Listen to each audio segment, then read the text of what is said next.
Understanding root canal treatment यानी आज हम आरसीटी के बारे में पढ़ेंगे कि आरसीटी क्या होता है। Root canal treatment is necessary when dental x-rays reveal a bacterial infection in the tooth pulp. यानी रूट केनाल ट्रीटमेंट कब ज़रूरी होता है, आरसीटी कब ज़रूरी होता है? जब एक्सरे के ज़रिए ये पता चले कि टूथ पल्स में क्या है, बैक्टीरियल इन्फेक्शन है, तो उस टाइम आरसीटी किया जाता है। This infection can occur due to tooth decay, leaky fillings और trauma to the tooth. RCT कब किया जाता है? जब टूथ डिके हो जाए यानी टीथ में कीड़ा हो जाए, या लीकी फीलिंग्स हो जाए, या ट्रॉमा की वजह से इन्फेक्शन हो जाए, तो उस दौरान आरसीटी किया जाता है। If left untreated the infection can spread and cause symptoms such as pain when eating or drinking hot or cold food, loose teeth, and swelling of the gum near the affected tooth। यानी infection की वजह से gums में क्या होती है, swelling आ जाती है। To treat the infection the bacteria in the root canal system need to be removed. यानी इन्फेक्शंस ट्रीट क्या है? इन्फेक्शंस जो बैक्टीरिया की वजह से होती है उसकी वजह से टूथ को रिमूव किया जाता है या आरसीटी किया जाता है। This can be done through root canal treatment which involves removing the bacteria, filling the root canal and sealing the tooth with a filling और क्रोम। यानी इस टूथ डिके की ट्रीटमेंट भी आरसीटी होता है।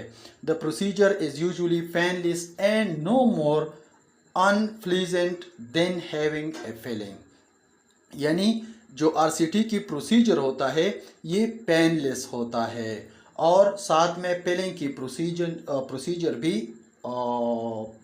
अनपेन होती है, यानी उसमें पेन नहीं होती। After the treatment the inflamed tissue near the tooth will heal naturally. Treatment के बाद जो इन्फ्लेम टिश्यू होता है और टूथ के नज़दीक वो ऑटोमेटिकली नेचुरली ठीक हो जाती है। After root canal treatment it's important to take care of your teeth. जब आरसीटी किया जाता है तो उसके बाद उस टीथ की केयर करना ज़रूरी होता है। Avoid biting on hard foods until the treatment is complete. जब तक ट्रीटमेंट कंप्लीट ना हो तो सख्त खुराक उस टीथ पे नहीं करना चाहिए। Your restored tooth may feel sore for a few days but over the counter pain killers can help relieve any discomfort. यानी जब फ्रेश आरसीटी किया जाता है उसकी कुछ दिन तक पेशेंट्स को तकलीफ होती है, पेन होती है, उसके लिए ओवर द काउंटर यानी कोई भी एनाल्जेसिक मेडिसिन आप इस्तेमाल कर सकते हैं।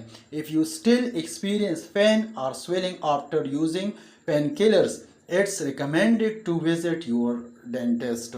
अगर पेन किलर के बाद भी आपको पेन होता है या स्वेलिंग है और ट्रीटमेंट के बावजूद वो कवर नहीं होता, तो ये ज़रूरी होता है कि आप अपने डेंटिस्ट से राबिता करें।